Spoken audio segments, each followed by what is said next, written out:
Hai, apa kabar semuanya? Semoga kabar Anda baik-baik saja. Terima kasih karena sudah memberikan support dan juga kesetiaan Anda untuk membangun channel Codot Film. Yuk kita lanjutkan alur ceritanya, sambil siapin kopi dan cemilan, setting suara volume full. Gasken. Chapter 236. Kapal hantu mewakili kematian. Mereka yang terinfeksi oleh mereka jarang hidup, namun, Shihao saat ini tidak punya pilihan. Di belakangnya, monster pegunungan merajalela, jadi tanpa meminjam kekuatan kapal ini, tidak ada cara baginya untuk membela diri. Dong! Ombak besar naik ke langit saat tentakel pegunungan yang berkedip-kedip dengan cahaya dingin menghantam. Ada banyak paku tajam dan menyilaukan di permukaannya, dan saat menabrak laut besar, banyak gelombang mengalir keluar. Air laut berputar tinggi ke udara, menyebabkan bahkan awan menyebar. Kapal hantu itu mulai bergoyang, tetapi tidak terbalik. Shihao jatuh ke dalam dan merasakan udara dingin bertiup di sekujur tubuhnya. Namun, dia akhirnya terhindar dari bencana yang mengancam jiwa itu. Monster berwarna hitam itu tidak menyerang kapal kuno itu dan malah menarik tentakelnya. Saat mengaduk air laut, ia mulai menyerang tanduk binatang di depan. Selain itu, pada saat inilah seluruh tubuhnya terungkap. Ini adalah gurita yang sangat besar, dan hanya perabanya saja yang sebesar punggungan gunung. Ketika kedelapan berkumpul, itu menjadi sangat besar. Saat ia menggerakkan tubuhnya, pusaran air akan muncul, bergelombang di dalam lautan luas. Wuh! Klakson yang dilambangkan mulai berbunyi. Itu mulai memancarkan cahaya, menyebabkan riak perak berkembang biak. Mereka semua menabrak tentakel itu. Dalam sepersekian detik, teriakan marah terdengar saat gurita mulai meronta-ronta. Salah satu tentakel meneteskan darah, mewarnai laut dengan warna merah. Namun, kekuatan ilahi yang dilepaskannya bahkan lebih mengejutkan. 8 kakinya bergerak secara bersamaan untuk merebut tanduk binatang itu dan sepenuhnya memperbaikinya. Hati para pelayan ilahi mulai bergetar. Seberapa kuatkah makhluk ini? Apakah bahkan harta tertinggi yang ditinggalkan oleh seorang ahli tertinggi akan disita? Mereka menjadi sangat gugup saat menuangkan semua yang mereka miliki. Pada akhirnya, tanduk binatang yang bersinar mulai melepaskan riak yang bahkan lebih terkonsentrasi, melepaskan diri dari 8 tentakel. Terlebih lagi, itu memecahkan beberapa tip, membuat makhluk laut ganas ini melepaskan rasa sakitnya. Dengan suara cahaya warna-warni ditembakkan dalam banyak garis yang merobek kabut-kabur. Seluruh tanduk binatang menyala dan naik tinggi ke udara sebelum meninggalkan laut besar. Daerah ini terlalu berbahaya, jadi tidak ada pilihan selain terbang. Namun, jumlah energi yang dikonsumsi ini sangat besar, dan para pelayan dewa mulai merasa sulit untuk bertahan. Bagaimanapun, ini adalah lautan kematian. Tingkat kultivasi mereka terus berfluktuasi dari batasan yang tidak stabil, membuat mereka merasa agak tak tertahankan. Di dalam lautan luas, tentakel makhluk hitam ganas yang sangat besar itu menjangkau ke langit. Ini adalah kemampuan ilahi, dan setelah menembus awan, mereka menyerang tanduk binatang itu. Saat keduanya bertabrakan, kecemerlangan yang mempesona berkembang. Ah! Beberapa orang berteriak sedih ketika mereka dipisahkan dari tanduk binatang itu. Saat jatuh, mereka tersedot oleh tentakel.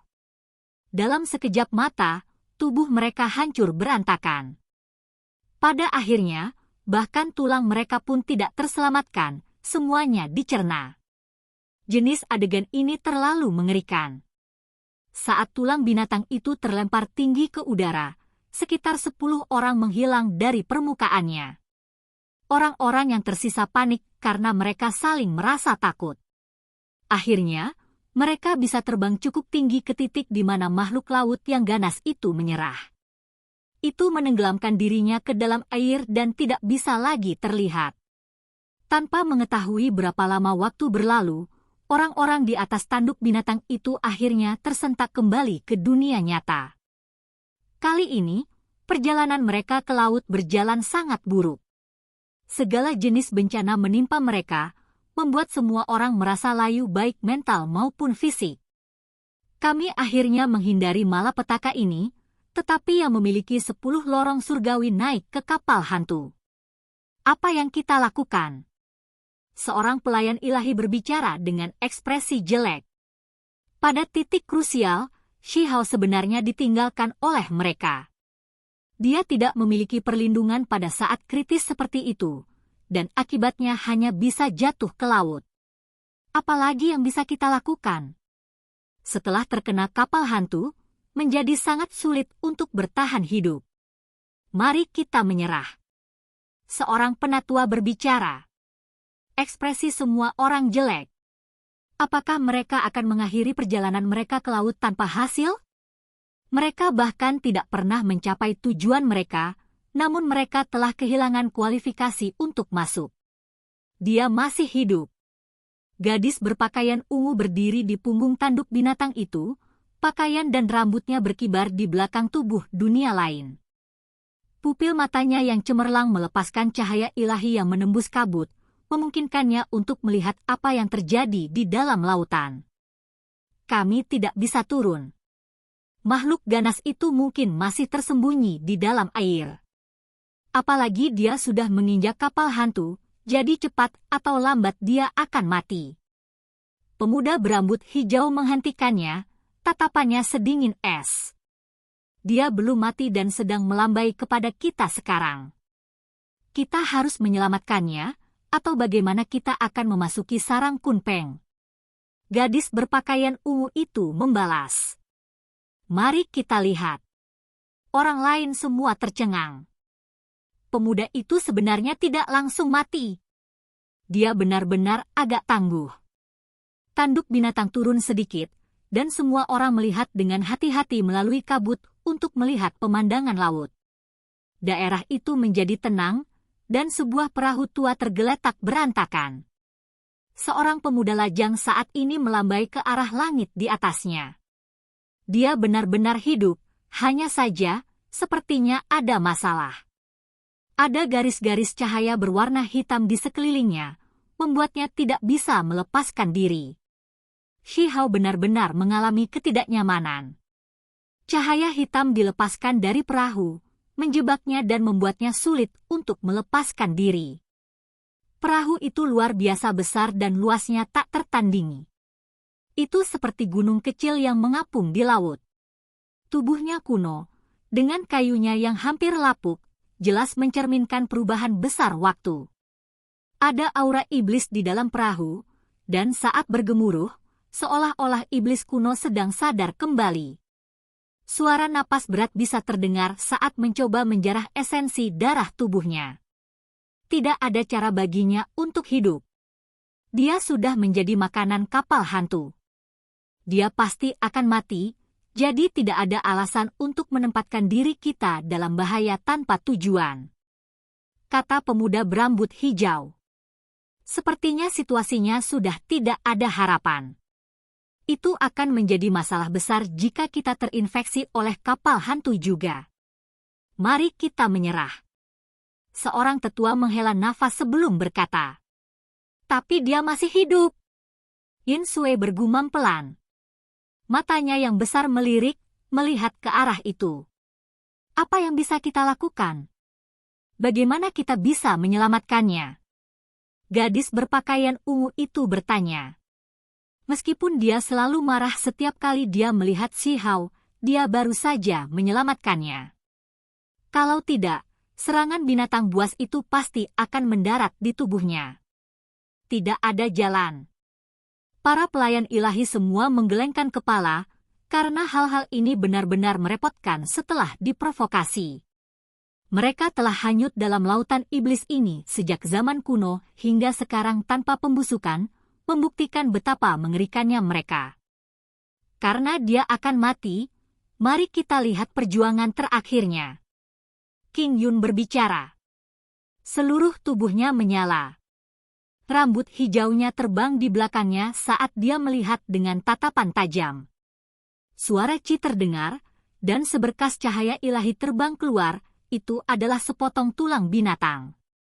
Itu dengan cepat terbakar saat simbol di atasnya berkedip, berubah menjadi lingkaran cahaya yang melilit tulang. Cahaya menjadi lebih dan lebih megah sebelum akhirnya berubah menjadi matahari kecil, menabrak kapal hantu. Apa yang sedang kamu lakukan? Gadis berpakaian ungu itu berbalik dan berteriak. Karena dia akan mati, aku akan sedikit mengaduk kapal hantu itu. Siapa tahu, mungkin itu bisa melukai gurita raksasa itu. King Yu tertawa dingin saat dia berbicara. Ayo pergi. Beberapa pelayan ilahi menggelengkan kepala. Mereka tidak bisa banyak berubah pada saat ini, dan sangat mungkin bahwa tinggal lebih lama akan menyebabkan masalah yang lebih besar. Simbol mulai berlama-lama seperti kilat, dan tanduk binatang itu membawa semua orang pergi jauh. Hong! Potongan tulang binatang itu jatuh ke kapal hantu itu dan meledak. Cahaya warna-warni meluap ke langit, membuat kapal bergetar hebat. Pria kecil itu menatap langit dengan marah. Orang-orang itu tidak mengulurkan tangan untuk membantu, dan benar-benar memukulnya ketika dia jatuh.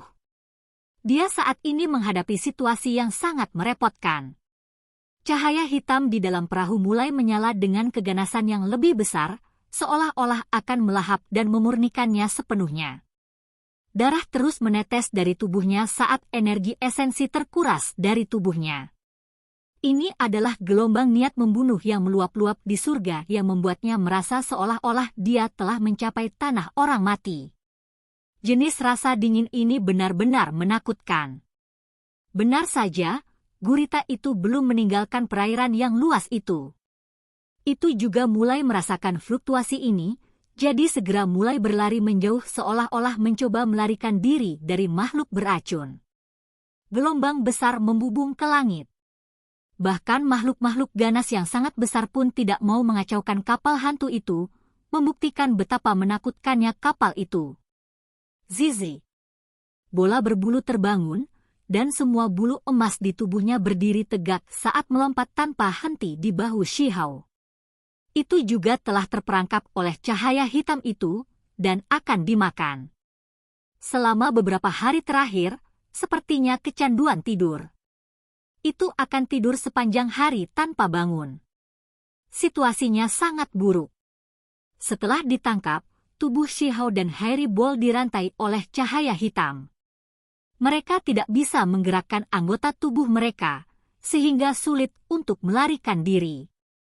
Jika tubuhnya yang sangat kuat telah ditukar dengan makhluk normal lainnya, mereka akan meledak di tempat. Kabut berdarah yang dihasilkan akan dimakan oleh bagian kapal ini. Benda iblis macam apa ini? Pergi dari sini! Dia berteriak dengan suara keras.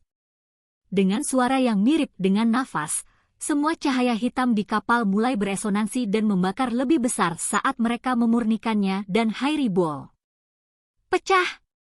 Dia mengacungkan pedang patah sambil memusatkan semua energi esensinya. Klaster iblis dikirim terbang sebelum meletus menjadi cahaya yang membara. Suara Weng mulai terdengar. Bekas darah hitam pada pedang yang patah tiba-tiba menjadi merah tua dan basah, seolah-olah telah dihidupkan kembali. Pemandangannya dengan panik melahap cahaya hitam itu agak menakutkan. Shihao terkejut, karena dia hanya ingin mencoba sesuatu. Ketika dia mempertimbangkan betapa anehnya pedang itu, serta sejauh mana kakek hantu mendambakannya, dia mulai merasa bahwa itu mungkin memiliki karakteristik yang belum dia amati. Namun, dia tidak pernah berpikir gerakan sederhana akan menghasilkan kekuatan ilahi seperti itu. Itu melahap cahaya hitam, sebagai gantinya menghentikan energi kapal hantu. Adegan ini sangat aneh dan mengejutkan.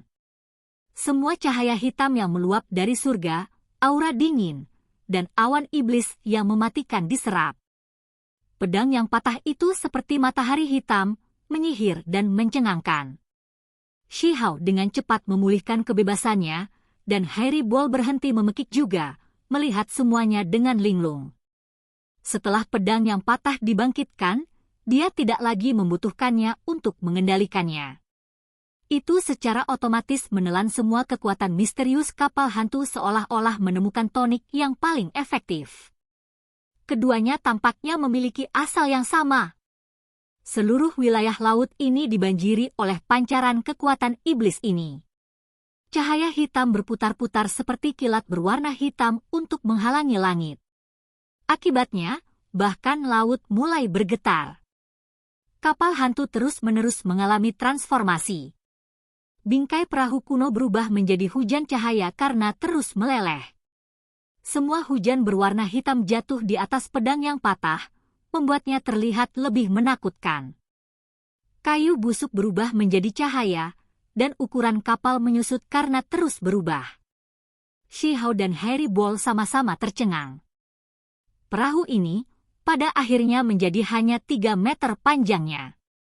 Sebenarnya, itu akan menyusut lebih pendek, tetapi Shihao dengan paksa mengendalikan pedang yang patah, tidak membiarkannya menyerap semua energi kapal. Baru kemudian proses ini berhenti. Bagaimana ini semua terjadi? Dia sangat terkejut, karena itu bukan lagi perahu kayu melainkan perahu kertas hitam. Itu jelas dulunya adalah kapal hantu seukuran gunung yang menakutkan yang memancarkan fluktuasi kuat. Mengapa itu berubah menjadi perahu kertas hitam? Bahkan bola berbulu dengan cepat melebarkan matanya karena terus-menerus berteriak dengan suara Zizhi. Ia tidak percaya dengan apa yang dilihatnya. Itu benar-benar berbeda.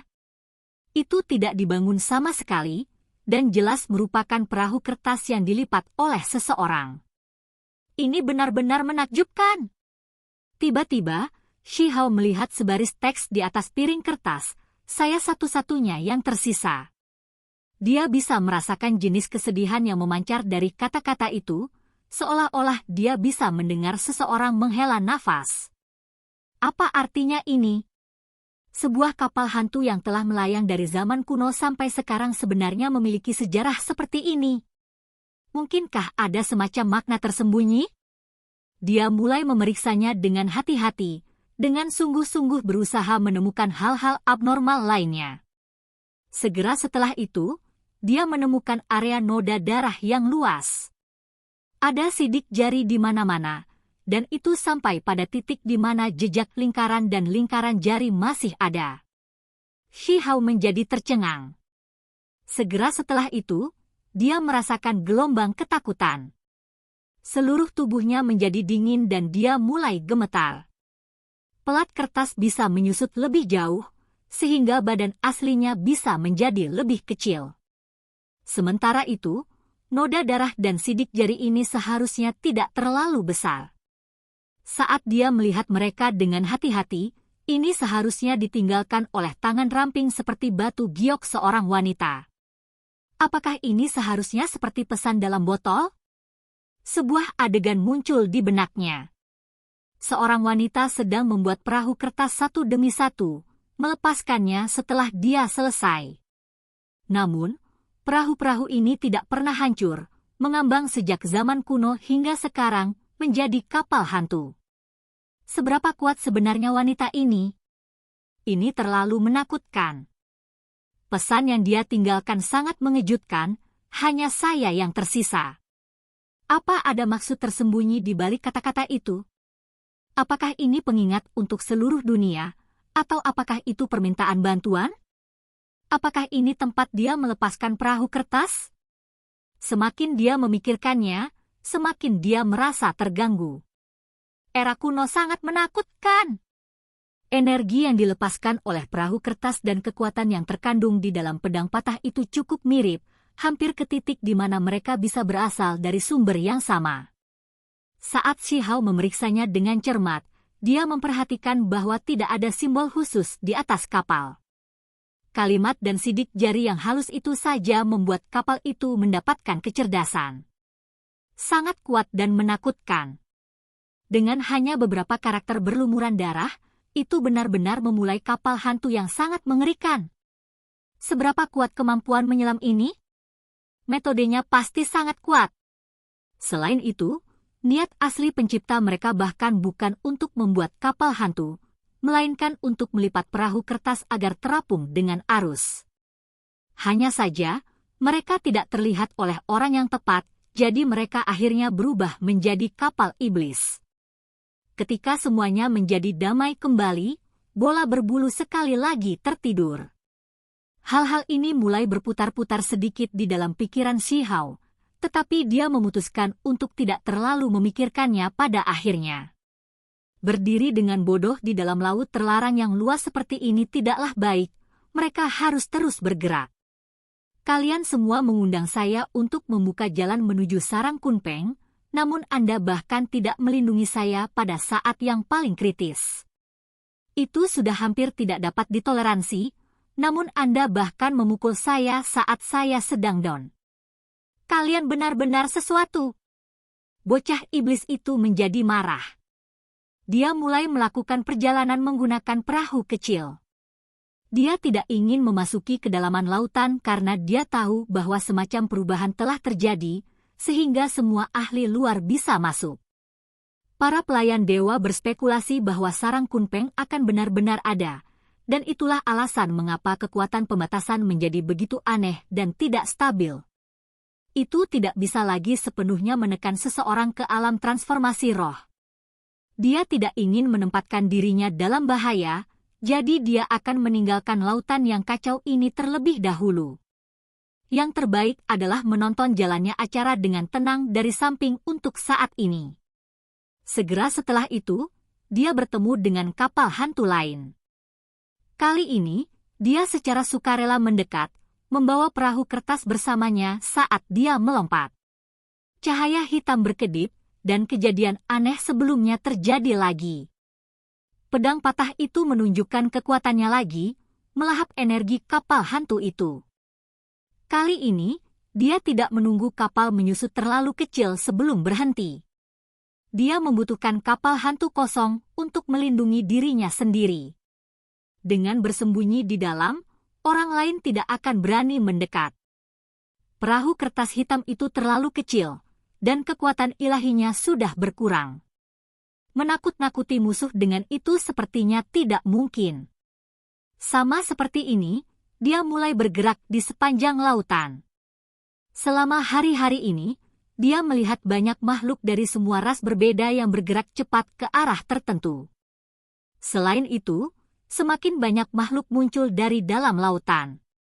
Seolah-olah mereka semua melakukan semacam ziarah, mereka semua melakukan perjalanan ke arah itu dengan jumlah besar mereka. Ini adalah pertemuan besar individu yang kuat. Para ahli sangat banyak, dan sangat mungkin untuk pecahnya perang besar yang mengejutkan dunia. Jika mereka semua pergi ke teknik berharga Kunpeng, maka seluruh wilayah laut ini pasti akan diwarnai merah darah. Makhluk-makhluk ini semua takut pada kapal hantu. Tak satu pun dari mereka yang mau mendekatinya, segera melarikan diri begitu melihatnya. Shi Hao sangat aman saat dia dengan santai melakukan perjalanan ke depan. Dia ingin pergi dan melihat dirinya sendiri. 2 hari kemudian, dia akhirnya mendekati tujuannya. Ada makhluk yang tak terhitung jumlahnya di dalam jurang laut yang terbatas ini, dan semua jenis makhluk menempati wilayah ini. Darah mengalir dari banyak mayat di permukaan laut. Di dalam jurang laut terlarang, teriakan perang mengguncang langit saat makhluk-makhluk kuat bertarung. Itu, dia akhirnya bisa mengamati tempat kejadian. Sebuah tebing besar terletak di dalam jurang laut. Itu lebih megah dan mengesankan daripada gunung iblis kuno saat naik dari permukaan laut. Sarang burung purba yang sederhana dan tanpa hiasan terletak di tebing. Tidak ada simbol atau cahaya ilahi yang dipancarkan. Namun, helai demi helai energi primordial jatuh, menciptakan pemandangan yang benar-benar menakutkan. Oke guys, jangan lupa like, comment, share, and subscribe di channel Codot Film. See you next video, peace out and bye-bye.